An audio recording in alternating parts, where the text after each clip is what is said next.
There once dwelled on this earth creatures so strange and wondrous that 65 million years after their extinction, they still excite the imagination of man.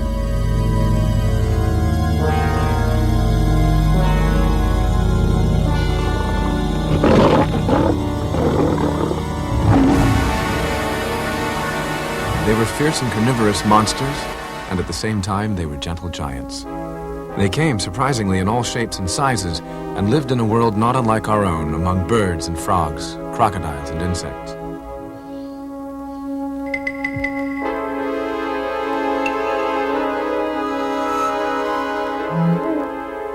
They evolved from the creatures who crawled out of the sea millions of years before. They were indomitable. They were the lords of their universe. After a reign of 140 million years, they mysteriously vanished.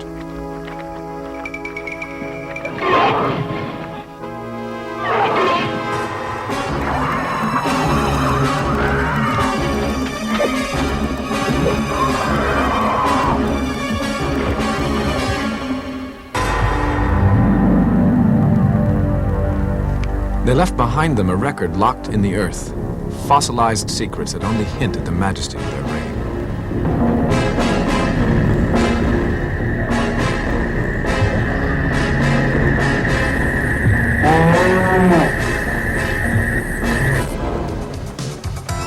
Millennia later, man would call them the dinosaur, Greek for the terrible lizard.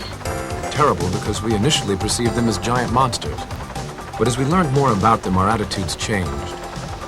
Fear became wonder. Curiosity became concern.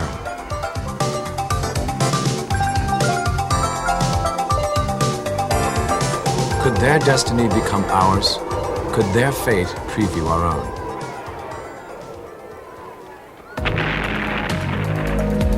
When we first began to learn about dinosaurs only 150 years ago, we didn't realize how successful a creature they were. But with each new bone came new knowledge, and as we learned about their life, we came to learn about their death. From the beginning, they intrigued us. Who were they? How did they live? Why did they die?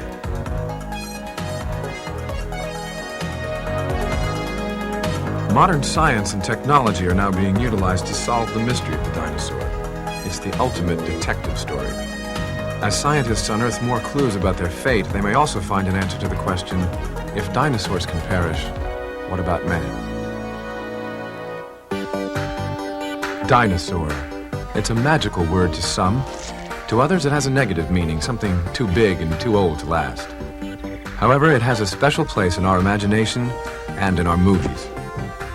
It's big and it's ferocious. It's deadly. And more often than not, an enemy to man.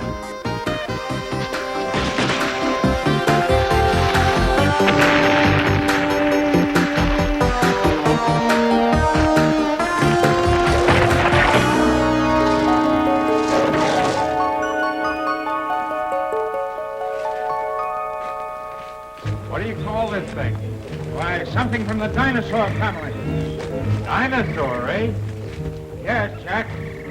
A prehistoric beast.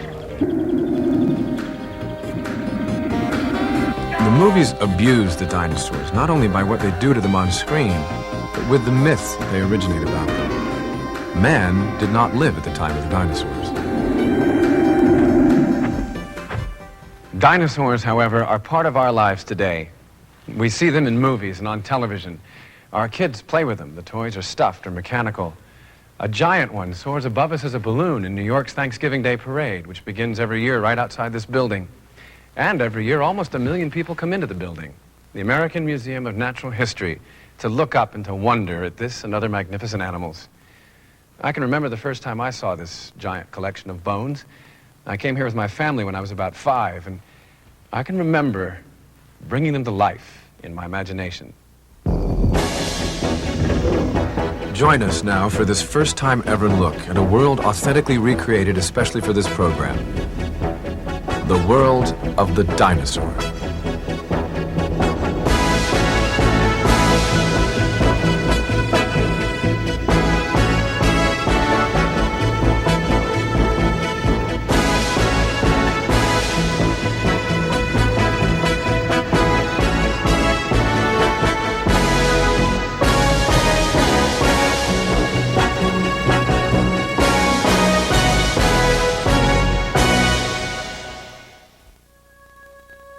The end always fascinates. How could a 140-million-year reign be extinguished so mysteriously and with such finality? What terror came out of the skies to end the dinosaurs? Or was it terror of another kind? Whatever it was, it stripped the Earth clean of 75% of all plant and animal life, and all the dinosaurs. Among them, the hadrosaur, a gentle giant over 30 feet long and weighing 3 tons. Called a duck-billed dinosaur because of the shape of its mouth, these giants were vegetarians. They lived on the edge of forests. It is speculated that, unlike modern reptiles, they lived in herds to protect themselves from predators.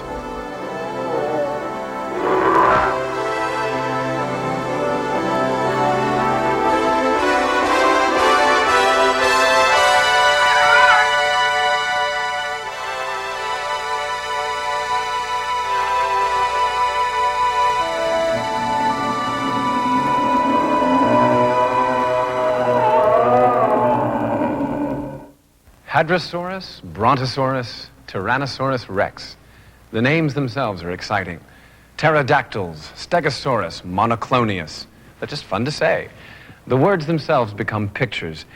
You look at these fossilized bones and you say the words and you can see into their world, a world that's not unlike the animal kingdom of today. Mating calls, nest building, laying of eggs, and the dramatic and suspenseful battle to survive. We're going to see how a family of duckbills tries to do just that, how animals like these lived out their lifespan of almost 100 years. We're going to take these animals out of our dreams and our nightmares, out of the dark corners of our fantasies to enjoy their uniqueness. We're going to try to understand why they populate not only our museums, but our landscapes. These are dinosaurs built from the remains of automobile spare parts taken from junkyards and hammered and welded into prehistoric giants. For sculptor Jim Gary, they represent the realization of a childhood dream. He's been able to populate his world with the creatures that fascinate. Jim Gary has sculpted scores of dinosaurs, and he's transported them to shows around America where they've enthralled children of all ages.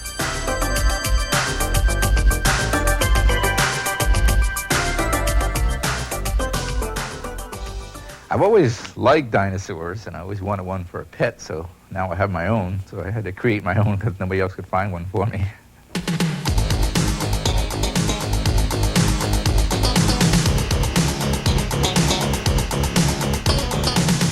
Children of all ages search for and find dinosaurs everywhere from comic books to Disney World Space Age new Epcot Center. Dinosaur parks draw huge crowds throughout Canada and the United States. Dinosaurs welcome us along our highways and infiltrate the most private domains of our homes.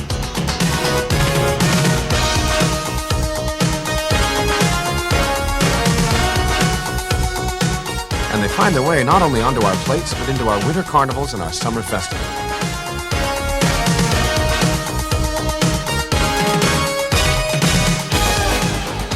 They caught on quickly, the dinosaurs. In 1922, Sherlock Holmes' author promoted a hoax.